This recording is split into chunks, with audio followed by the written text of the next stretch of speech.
So the most important thing that I do every year is my annual review. And in this video, I'm going to take you through the 3 important steps of that annual review, which is step 1, reflect, step 2, plan, and step 3, execute. And I'm going to introduce you to my famous patented anti-waste man system. So there are 3 main reasons why I think doing an annual review is, for me, the best thing ever and why I recommend it for everyone. Firstly, it's really useful for setting goals. We all want to set these New Year's resolutions. We all want 2021 to be better than 2020 for various reasons. I think doing an annual review is the first step towards setting effective goals for the new year. Secondly, when you do an annual review, time just goes slower. Like there's so much stuff that's happened in 2020 this year that I've just completely forgotten. And through doing my annual review process over a few hours, it actually reminded me of a lot that I've done this year and that I've experienced and that I'm grateful for, which is just nice. And thirdly, I think for most of us, we're so focused on like the day-to-day and like the urgent things that we have to do in our life that I think having an annual review, having that one time a year where, for me, I take a step back and take stock of my life as a whole and ask myself important big questions. It's nice having that space to do that. And those are the 3 reasons why I love doing an annual review. Let's talk about my annual review system now. And as I said, this is in 3 parts. Step 1, reflect. Step 2, plan. And step 3, execute. And I'm going to give you a quick overview of all of those different steps. So unsurprisingly, I'm using Notion for my annual review. You don't have to use Notion if you don't want to, but it's free and it's great. And they're very kindly sponsoring this video, which is awesome. And they also sponsored my 2019 annual review video. So this is a nice like full circle thing. And I've actually got this template, my annual review template with some of my answers linked in the video description. So if you like this and you want to copy it for your own annual review, then hit the link in the video description. You can download the template, you can duplicate it into your own workspace, or if you just don't want to use Notion, you can still just copy and paste the questions into whatever app or pen and paper or whatever system you want to use for your own annual review. So this is what my annual review for 2020 looks like, and I'll talk you through the process for how I'm doing it. So step 1 is reflect, and we've got 4 sections in reflect. We've got the stuff I'm grateful for, what happened this year, cool stuff I discovered this year, and then various reflective questions. Now, the stuff that I'm grateful for, I like to split up into 5 parts. That's people, experiences, accomplishments, things, and game changers. And this is fairly arbitrary categorization, but I find that it's helpful. So under people, this year I've separated it out into 3 different categories: work, life, and associates. And normally I write the name of the person and then write a few words about why I'm grateful for that person in my life. And then actually usually when I do this, it reminds me to send that person a little thank you email or a thank you text message or just something like that to let them know that I'm thinking of them and I'm grateful for them. And that always makes me feel warm and fuzzy inside. Next, we have experiences that I'm grateful for. Now, I've actually had a lot fewer experiences in 2020 than I did in 2019 for kind of pandemic related reasons, but you know, these are some of the experiences that I've been particularly grateful for. Then we have accomplishments that I'm grateful for, and here are some of mine. Usually, I'm not a fan of thinking too much about accomplishments, but I feel like once a year, I give myself license to just actually think about it a little bit, because I feel like usually in my life, when I kind of do something, I just don't really appreciate it and don't think about it, and I'm just like on to the next thing. So once a year, I give myself permission. Next, we have things. Now, these are usually like physical products and stuff that I'm grateful for that I discovered this year or interesting new things in my life. So my awesome desk setup, video about that coming soon, all the Apple products I use on the regular, and actually it's quite nice having a PS5 that I've been using recently as well. Another thing I've liked actually is this remarkable tablet thing, which a review coming in a little while. Of course, my AirPod Pros. Usually I have a long list of things that I'm grateful for here. And then the final thing is game changers. So things that have really moved the needle for me. And so the 3 that I've got here are listening to audiobooks at speed multiples. I discovered that in 2020. Secondly, the power of coaches. I've had a lot of coaches for a lot of different things. And actually today I started art lessons and started tennis lessons as well. That's been fun. And thirdly, my amazing team of people who work with me on this YouTube channel and on the business that surrounds it. Just having a team has been an absolute game changer in terms of it not just being me now who is kind of making these videos and helping build the business. So those are the things I'm grateful for. Next, we're talking about what happened this year. And I think this is quite useful because generally, like, I don't know, especially for stuff that happened between like January and June of 2020, I just kind of forgot most of it. And so what I do is that I kind of write off the top of my head like a big picture of what's going on in my life. But then I also like to have this timeline view where I'll just go through my calendar every month and then just talk about and just write down the interesting or noteworthy or highlight or just like anything, any experience that happened that I maybe want to remember. And so, you know, there's quite a lot of stuff on here. So yeah, it's just a fun little way of spaced repetition, reminding myself what I've done that year. And in a way, it helps time slow down for me. Next, we have cool stuff that I discovered this year. So I've added this category of working with people because I've worked with lots of coaches. This was the year when I realized even more that working with people makes everything more fun and also accelerates results. So personal trainer, an assistant, a social media consultant, a YouTube growth coach, and all these various, in fact, art teacher and tennis lessons as well. We're going to add to this list. Next, we have physical stuff, which is a bit of an overlap with the grateful thing, but it's usually new stuff that I discovered this year. So firstly, the power of using face towels. Previously, I used to dry my face with my bath towel, which I've heard is now a bad thing to do. So face towels, having a water bottle with a straw. Where's mine? One of these things. It's just like a water bottle with a straw. Freaking love this. Only discovered that in 2020, so that's been fun. Having a portable laptop. Previously, my laptop was powering this whole desk setup and I could pretty much never unplug it because it would just require too much effort. But now I have an actual laptop and I use the Mac Mini on my desk, and that's been a real game changer. It's actually quite nice having a TV, and it's quite nice having a PS4 and later a PS5 cheeky flex there. I also like to have lists of articles, podcasts, books, and YouTube channels that I discovered this year that I found particularly memorable. Now for me, this is very easy to collate because every week I send an email called Sunday Snippets, where on Sundays I send an email to my mailing list, which is currently 62,000 people. So if you're not signed up for that, you should sign up, link in the video description. And every Sunday I send an email with a few thoughts about just stuff I've been thinking about that week. But then I also have links to interesting articles or podcasts or books or YouTube videos or anything like that that I've discovered that week. And so when I do my annual review, it's very easy for me to think about, oh, what were the interesting things I discovered? I just look through my email newsletter Sunday Snippets archive, and then I handpick a few. And this is quite nice because I don't know if you've had this experience, but for me, when I read an article about something that gives me an interesting new mental model or a concept that changes the way that I think, then often I actually forget where it came from and I forget that I didn't know about the thing. And so I'd read a blog post and then the following day someone would say something and I'd be like, oh, obviously there's that idea about this thing.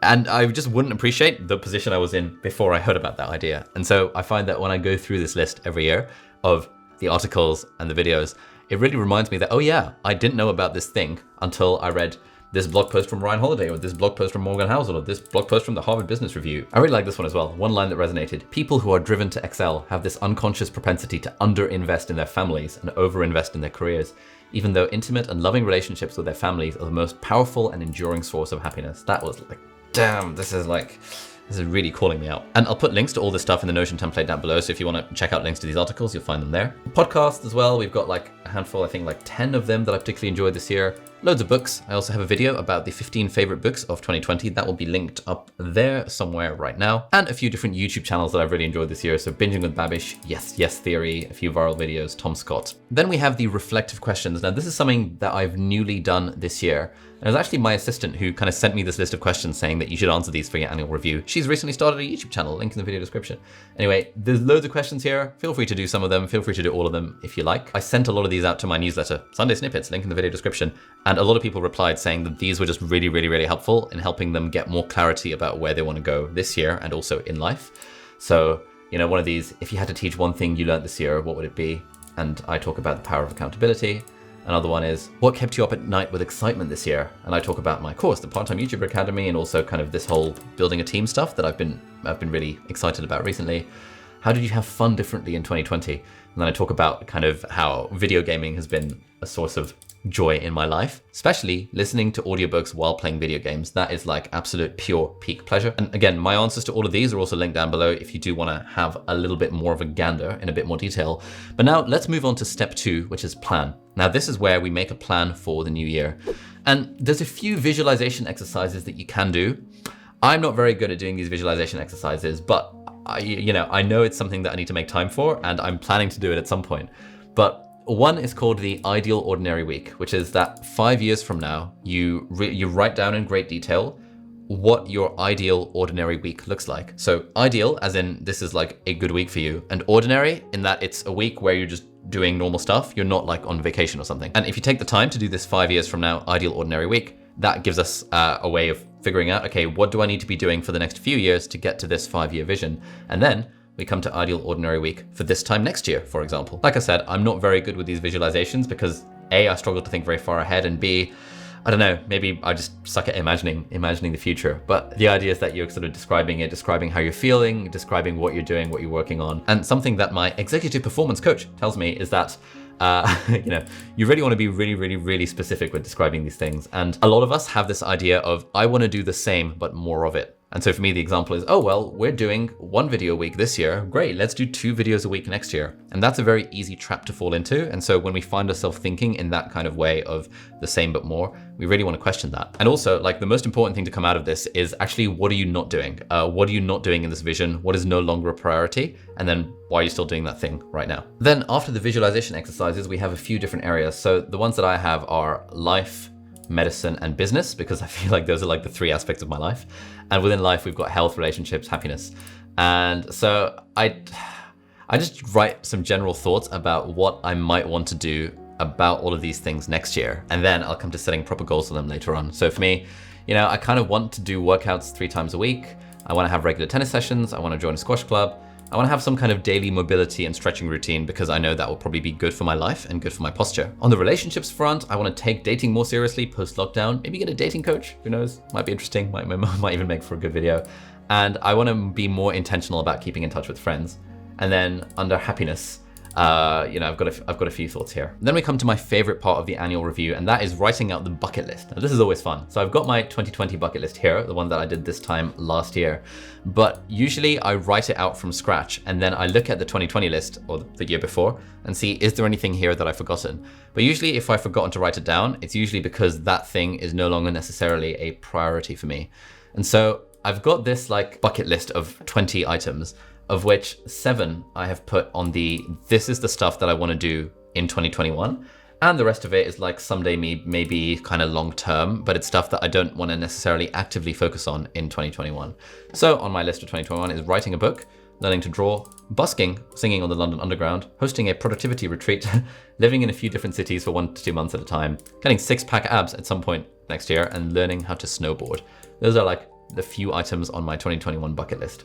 And I think this is just like a useful exercise to do because anytime I want a bit of inspiration or I'm thinking, oh, you know, I don't know what to do with my life, I look at the bucket list and think, oh, okay, yeah, I can make some headway towards kind of working towards these items. Now, finally, we've got step 3, which is execute. Now, this is where it starts to get fun. And this is where I talk about my anti-waste man system. Now, this is a little bit involved, but all of the questions in this table, again, linked in the video description in my template, these are all really, really useful questions to do.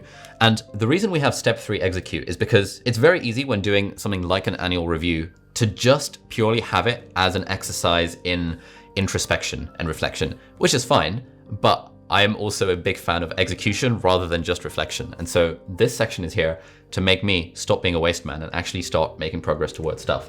And so I've got this table that asks loads of different questions. So the first one is dream, like what is the dream?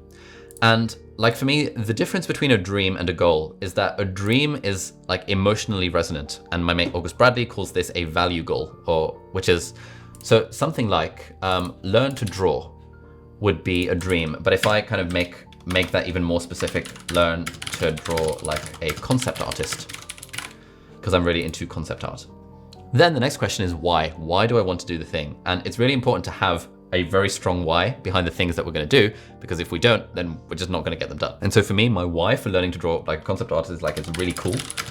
I love concept art and I love the idea of illustrating scenes from my favorite fantasy books. Plus it's good content, plus learning new skills is always fun. Our next thing is that we are going to convert this into a SMART goal. Now, this is a bit controversial, but SMART stands for specific, measurable, achievable, realistic, and time-bound. And so how do we make this more specific? So learn to draw like a concept artist. I think the thing for me for this one is going to be that by the end of 2021, I'll have illustrated a scene from Wheel of Time or Mistborn or Stormlight Archive, which are 3 of my favorite fantasy series. And I'll upload a speed painting of it to YouTube, maybe as a short to YouTube and Instagram. So that is like a very specific SMART goal that I've set myself that is very easy for me to know, have I hit this goal or not? Whereas learn to draw like a concept artist is a bit vague, but it's important to have that because that's like, you know, the emotionally resonant dream. Whereas this is the more like specific goal. This is a good question then. And this question is, how surprised would I be if I failed? And I've got this as a number. So on a scale of 1 to 10, let's write this, scale of 1 to 10. So how surprised would I be if I actually didn't end up doing this thing by this time next year? So if I actually think about it, would I be surprised if I didn't have this speed painting illustration type thing? Honestly, I wouldn't be surprised. Realistically, I know myself, and this feels like, you know, I've wanted to learn to draw for a while, but I've never done it. And so my surprise, let's say, would be a 2 out of 10. That, i.e. not very surprised if I didn't manage to hit this goal. Now this is fun. Next question is, what are your top 3 reasons why you might fail at doing the thing? And this takes some thinking about. This takes some introspection and some actually like self-awareness to figure out why you're going to be a waste man about the thing. So for me, my top 3 reasons for not becoming a good concept artist would be, number 1, that I don't practice enough. That's nice and easy. Number 2, that it's too technically difficult. And number 3, that sort of not knowing how to actually practice / what the roadmap towards becoming good at concept art actually is. So those would be my top 3 reasons, and you know, the top one, not practicing enough, is probably the main one on that list. Next, we have a set of 2 questions, which is firstly, who can help me achieve this goal? And secondly, how can I stack the deck in my favor to succeed? So they're both sort of asking the same question, but I think who comes first, because often when it comes to achieving our goals, it's about who, not how. And that's actually a really good book I read recently by a guy called Ben Hardy and Dan Sullivan, Who, Not How, about how like actual success from high performers is always based around who can you enlist to join your team to help you with this thing, rather than how can I kind of personally do it myself. And so in terms of who can help, actually, in that sense, it makes a lot of sense to even like have an art teacher, maybe remote Zoom art lessons, and to find online courses where someone's teaching it, I think. But I think really finding an art teacher would make a lot of sense. I think also potentially for the art thing, having an accountability buddy. And an accountability buddy is like usually a friend who holds you accountable for doing the thing. So for example, my brother is my accountability buddy, and we have made a pledge to each other that every day he's going to spend 15 minutes doing improvisational practice on the piano, and I'm going to spend 15 minutes doing drawing. And if we don't, on any day, we have to give the other person £100. And this is a pretty strong motivation for both of us to keep on doing the thing. And we check in with each other regularly when we do our weekly podcast. Link in the video description if you're not subscribed to Not Overthinking. So that's the who of who can help. And then how can I stack the deck in my favor? So one of my favorite techniques for this is time blocking. And that's actively making space on my calendar for art practice. So for example, what I should do is I should create a recurring calendar event on my calendar where at a random time, maybe like 11:45 a.m. for 15 minutes, I have on my calendar do art practice, and that will remind me to do the thing. Secondly, signing up for some sort of online course on concept art or art basics or something, because I've recognized that not knowing what the roadmap would be in becoming a good artist is going to stop me from doing it. And therefore, if I sign up to a course, then that will give me the roadmap, and that would make sense. And I've also identified that, you know, my second reason for failing at this would be that this concept art thing is too technically difficult. But really, that's not a valid reason, because all I have to do is reduce my perfectionism and post the video of me doing the concept art painting anyway, right? Like, you know, at the very least, I will know that I'll have made progress by this time next year if I just do it and not worry about whether it's good or not. So I know that that is a way I can stack the deck in my favor. And now this is the most important one on the list, which is that take action right now. So what is the action step that you're going to do right now when you're doing your annual review that will help you go on that path? And I did this a couple of days ago. And so what I did was I signed up to an online art course in figure drawing on proco.com, I think. And I posted it on Instagram to kind of have some accountability, and because it was just fun to see how crap my drawings were. But then someone actually reached out to me via Instagram DM, who is himself a concept artist, and said that he would love to mentor me and be my art teacher. So that was sick. So we had a chat on Instagram that day, and he's now my art teacher. And this morning at 8 o'clock in the morning, I had my very first online art lesson. I'll put a link to his profile. His name is Alessandro. He's very nice and friendly. And we're planning to do art lessons 3 times a week. And so got an art mentor / teacher. Tick. And like, honestly, none of this stuff would have happened if I hadn't just taken the time to do my anti-waste man system and take action right now and just actively think about, why might I fail at doing this thing that I claim to want? And what are the reasons I might combat that? And then who can help me do it? And then, all right, let's just do it right now. And in fact, let me show you my sketchbook. And so this was my first attempt at doing gesture sketching. This was of a reference image. I'll put the reference image here if you want to have a look and see how bad this is. This was my second attempt. This was my third attempt. This is how badly I suck at these. This was my attempt to draw someone holding a gun. This was my attempt to do another kind of gesture. And so now this is like day 3 of my art journey, and it's only happened because I took the time to do this execution step in the annual review. I got my pencils, got some more pencils over here, so I also bought the various supplies I need. But crucially, one thing I didn't do is I actually didn't have any pencils in the house. And as you'll see over here, I started doing the sketching. I started going through this gesture sketching course just using a fine liner pen because I didn't have any pencils. So I bought the pencils off Amazon Prime, but instead of waiting for them to arrive and thinking, oh, once I have the equipment, then I can get started, I realized that no, that is a dangerous way to think and it's never true. For example, if you want to start a YouTube channel, you should just take out your phone and film a video like I did, rather than wait to get the best camera equipment, because we all struggle with this thing where we feel like we need equipment to get started with doing stuff, which is almost never the case. Anyway, all right, that was my annual review. Thank you so much for watching. If you like this video, you should definitely check out this very short playlist that I've made specially for you over here, which is 3 of my videos themed around reflecting on the year. So that's my favorite books. It is my 20 life lessons that I learned in 2020, and it's also my New Year's resolutions goals for 2021. Thank you so much for watching. Happy New Year, and I'll see you in the next video. Bye-bye.